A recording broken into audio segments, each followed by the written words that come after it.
안녕하세요. 말씀을 품고 말씀을 살아내는 바이블 1189 103번째 날, 오늘은 레위기 11장입니다. 11장은 15장까지 이어지는 정결에 관한 규례들을 시작하는 본문인데요. 크게 두 부분으로 나눌 수 있습니다. 먼저 1절부터 23절까지는 먹어도 되는 정결한 짐승과 먹어서는 안 되는 부정한 짐승을 구분하는 법에 대해 이야기합니다. 그 중에서도 2절부터 8절까지는 땅 위의 짐승을 구분하는 기준으로 굽이 갈라지거나 색임질하느냐를 들어서 소나 양이나 염소는 정결하지만 그 중에 하나라도 만족하지 못하면 부정하기 때문에 낙타나 오소리, 토끼나 돼지 같은 건 먹지 말라고 하십니다. 그리고 9절부터 12절까지는 물에 사는 짐승을 구분하는 기준으로 지느러미와 비늘이 있느냐를 들어서 이 비늘이나 지느러미가 있으면 정결하지만 그게 없으면 부정하기 때문에 피하고 먹지 말라고 하십니다. 그리고 13절부터 19절은 하늘을 나는 짐승을 다루면서 이번에는 특별한 기준은 없지만 먹지 말고 피해야 할 새들의 목록을 독수리나 까마귀, 부엉이부터 쭉 나열하죠. 그리고 20절부터 23절까지는 특별히 곤충에 대해서도 이야기하는데요. 날개가 있고 네 발로 기어다니는 곤충은 부정하지만 메뚜기나 배짱이, 귀뚜라미처럼 뛰는 다리로 땅에서 뛰어다니는 곤충은 정결하다고 이야기하십니다. 그리고 이어지는 24절부터는 조금 다른 관점에서 정결과 부정한 것을 구분하는데요. 동물의 시체, 그 죽음과 관련해서 그걸 만지거나 옮기거나 접촉하게 되면 부정하게 된다고 말씀하십니다. 그리고 사람뿐만 아니라 그릇이나 옷처럼 물건에 닿아도 부정해지기 때문에 그 물건은 깨뜨리거나 빨거나 그렇게 해야 한다고 말씀하시면서, 그리고 네 발로 기어다니는 동물은 부정하기 때문에 접촉하지 말라고 말씀하십니다. 이렇게 11장에 나오는 정결과 부정을 가르는 기준들은요, 특별히 어떤 짐승을 먹을 수 있느냐 없느냐는 이후 이스라엘 백성들의 역사 가운데 엄청난 영향을 미칩니다. 그래서 나중에 신약 성경을 보더라도 예수님과 유대인들이 이런 문제로 갈등을 일으키거나 초대교회 안에서도 유대인 율법주의자들이 끊임없이 부정한 짐승을 먹는 부분에 대해 이의를 제기하고 분란거리를 만들잖아요. 그런데 솔직히 현대를 살아가는 우리에게는 이런 정결과 부정을 가르는 기준이라는 게 굽이 갈라지거나 색임질하는 것, 그리고 비늘이나 지느러미가 있느냐 없느냐라는 게 좀 이해가 되지 않습니다. 그래서 학자들도 이렇게 정결과 부정을 나누는 기준이 어떻게 세워진 거냐에 대해 이런 이야기 저런 이야기를 많이 하거든요. 어떤 사람은 이 기준이 철저히 하나님만 알고 계신 거고 우리가 순종을 하느냐 안 하느냐를 시험하기 위해 세운 것이다 라고 이야기하는데, 사실 그건 잘 모르겠다는 내용의 다름 아닙니다. 그리고 또 어떤 학자는 여기서 부정하다는 짐승이 그 당시 이방 신들의 제사에 올려진 동물이었을 거라고 추측하는데요.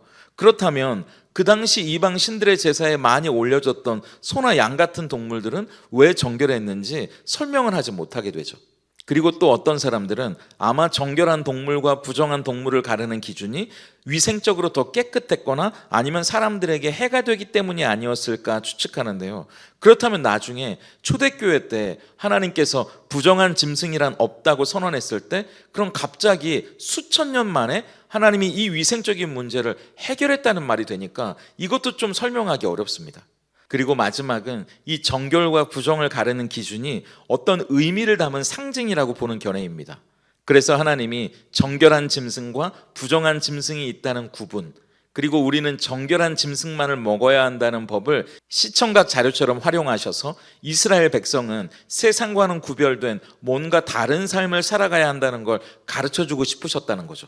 저는 이 해석이 가장 성경적이 아닌가라는 생각이 드는데요. 그래서 11장은 마지막에 이 규례들이 하나님의 거룩하심을 본받아 이스라엘 백성들도 그분의 백성으로서 세상과 구별된 거룩한 삶을 살아가도록 돕기 위해 주어진 거라고 말씀하시면서 이 11장을 마무리합니다. 이 레위기 11장을 통해 우리는 거룩을 향해 살아가도록 부름받았다는 사실을 다시 확인하게 됩니다. 하나님께서 이 동물은 정결하고 저 동물은 부정하다고 말씀하시면서 어떤 건 먹고 어떤 건 먹지 말아야 한다고 말씀하시는 이유가 뭘까요? 45절에 이렇게 말씀하십니다. 나는 너희의 하나님이 되려고 너희를 애굽 땅에서 인도하여 낸 여호와라. 내가 거룩하니 너희도 거룩할지어다. 하나님은 먼저 스스로를 어떤 분이라고 말씀하시나요? 스스로를 거룩하신 분이라고. 죄로부터 세상으로부터 완전히 구별된 참 하나님이라고 말씀하신 후에 동시에 우리가 또 어떤 사람인지, 우리가 누구에게 속해 있는 존재인지 확인시켜 주십니다. 우리는 하나님께 속한 존재이기 때문에 하나님과 같이 저 죄로부터, 세상으로부터 구별된 삶을 살아가야 한다고, 거룩을 추구하는 사람들이 되어야 한다고 말씀하시는 거죠. 우리가 추구하는 거룩의 첫 번째 이유는 여전히 세상 속에서 죄를 반복하며 살아가는 우리가 누구에게 속한 존재인지 그 정체성을 잊지 않기 위해서입니다. 운동선수가 유니폼을 입는 이유가 뭔가요?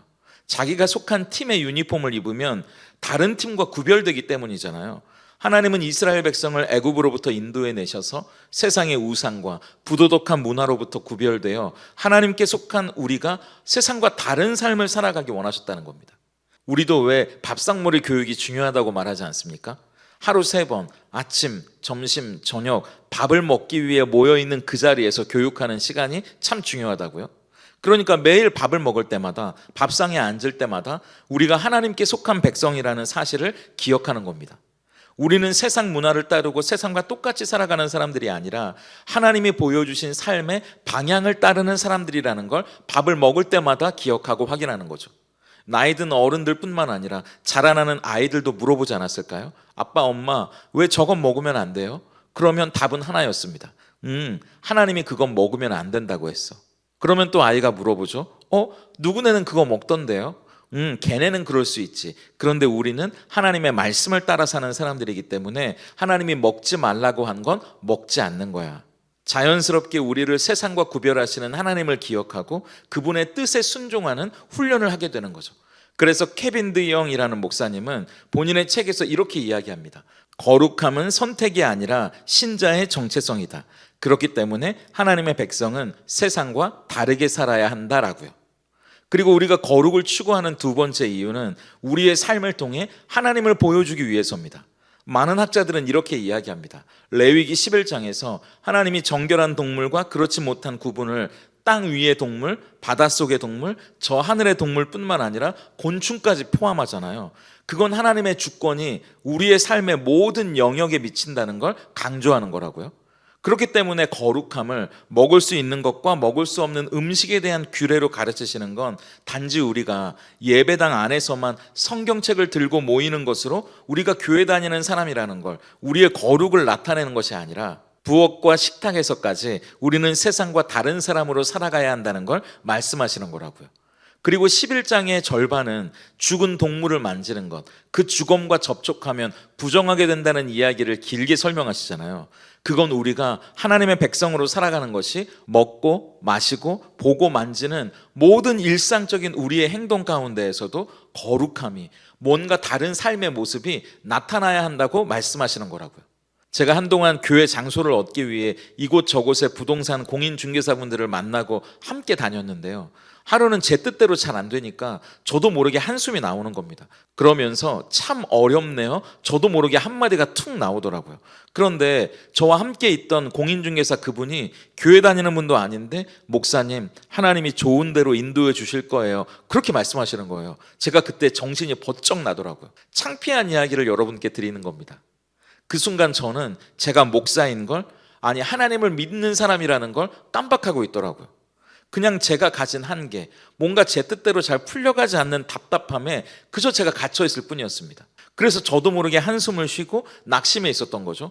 그런데 정작 하나님도 믿지 않는 그분 입을 통해 제가 해야 되는 말을 들으니까 이게 바뀌어도 단단히 바뀌었구나 싶으면서 너무 창피하더라고요.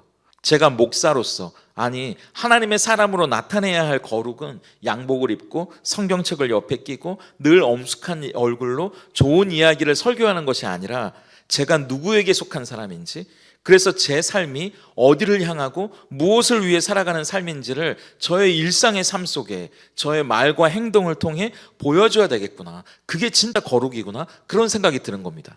그래서 그걸 밥을 먹을 때마다 잊지 않고 예배당에서뿐만 아니라 가정의 부엌에서도 세상의 식당에서도 보여줘야 되는구나 싶더라고요.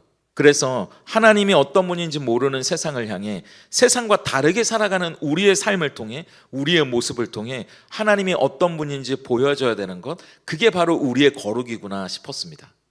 그리고 거룩을 추구하는 세 번째 이유는 하나님과 함께하는 삶을 위해서예요. 저는 오늘 말씀을 묵상하면서 그런 생각이 들더라고요. 이건 먹으면 안 되고 저건 만지면 안 된다는 말씀이 어떤 분들에게는 굉장히 답답하게 느껴지고 구속처럼 느껴질 수도 있겠죠. 그런데 제가 예전에 TV에서 출가를 앞둔 스님의 일상을 다룬 다큐멘터리를 본 적이 있거든요. 스님들도 이것저것 해야 할 것도 많고 또 하지 말아야 할 것들도 굉장히 많잖아요. 일반 사람들에게는 머리를 깎고 산속으로 들어가는 것부터 대단해 보이지 않습니까?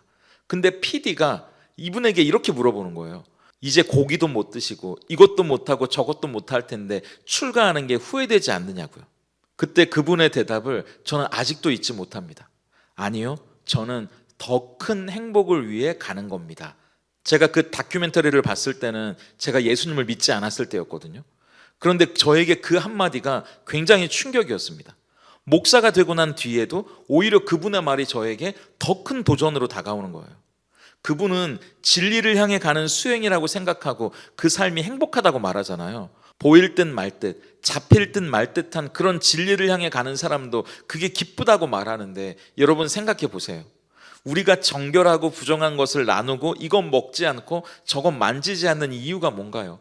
보일 듯 보이지 않고 잡힐 듯 잡히지 않는 그런 진리가 아니라 아예 진리 그 자체이신 하나님과 함께 살기 위해서 아닙니까? 하나님이 거룩하신 분이기 때문에 그분과 함께하기 위해 우리는 그런 준비를 하는 거잖아요. 세상이 줄 수 없는 평안을 주시고 온전한 자유를 주셔서 우리를 회복시켜 주시고 일으키시고 새 힘을 주시는 그분을 만나기 위해, 그분과 함께하기 위해 우리는 준비하는 거잖아요. 정결하고 거룩하게 살아가는 삶은 마치 그릇과 같아서 그 그릇이 깨끗하지 않으면 거룩하신 하나님의 은혜가, 생명의 축복이 담길 수가 없는 거니까요.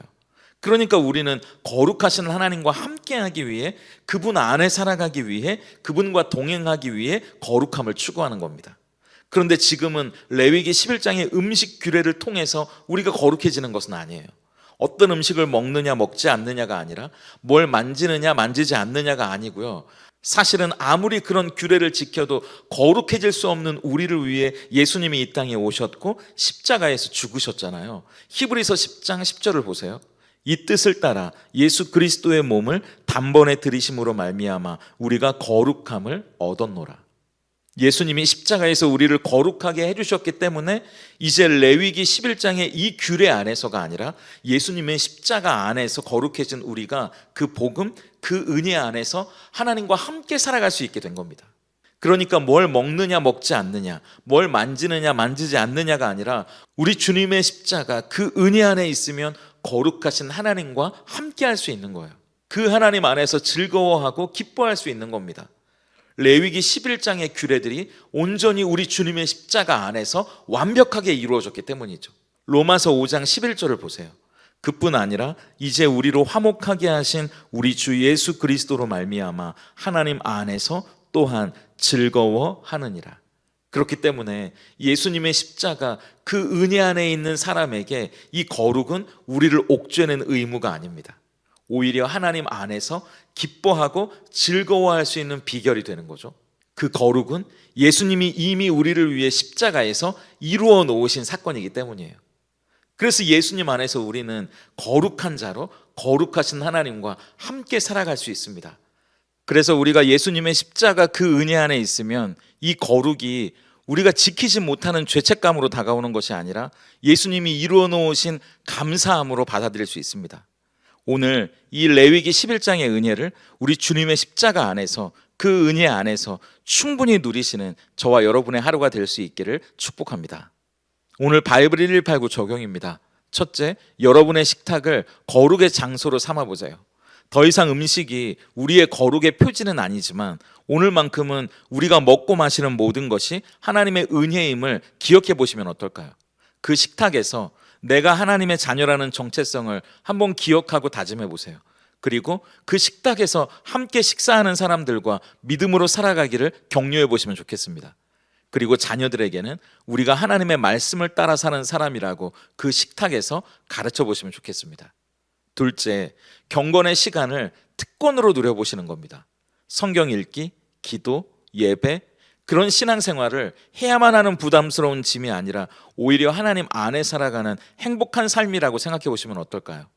거룩은 의무가 아니라 기쁨의 통로이기 때문이죠. 예수님의 십자가 안에서 말입니다. 예수님이 우리를 거룩하게 하셨으니까 이제 그 거룩을 통해 하나님 안에 살아가는 기쁨을 특권으로 누려보시는 하루가 되면 좋겠습니다. 함께 기도하겠습니다. 세상 그 무엇과 비교할 수 없는 찬란한 아름다움이자 영광 가운데 계시는 하나님의 이름을 높여드립니다. 감히 하나님 곁에 설 수조차 없는 죄인이요 부족한 우리를 하나님의 자녀라 불러주시고 우리를 그 곁으로 초대해 주시니 감사합니다. 그러나 그 거룩한 부르심을 기쁨으로 여기지 못하고 의무감으로 불평하며 답답해하기만 했던 우리 모습을 고백합니다. 저희의 힘과 노력만으로는 결코 거룩함에 이룰 수 없는 죄인임도 다시 한번 고백합니다. 그러나 예수님께서 우리를 위해 자신의 몸을 십자가에서 단번에 들이심으로 말미암아 우리가 거룩함을 얻었고 하나님의 자녀라 감히 함께 살아갈 수 있는 특권을 얻었으니 이제 그 거룩 안에서 하나님만이 주시는 평안과 기쁨과 자유와 행복을 누리며 살아가게 하시옵소서. 세상과 다른 은혜를 맛본 사람답게 세상과 다른 삶이 절로 우리 안에 흘러나오게 하셔서 레위기 11장의 모든 요구와 규례가 주님의 십자가 안에서 온전히 성취되었음을 나타내게 하시옵소서. 그리하여 우리가 하나님의 자녀임을 잊어버릴 때마다 거룩을 향해 가다가 넘어지고 실패할 때마다 다시 십자가 아래로 달려가 예수님의 은혜를 힘입어 일어서게 하시고 다시 거룩을 향해 달려가게 하시옵소서. 예수님의 이름으로 기도드립니다.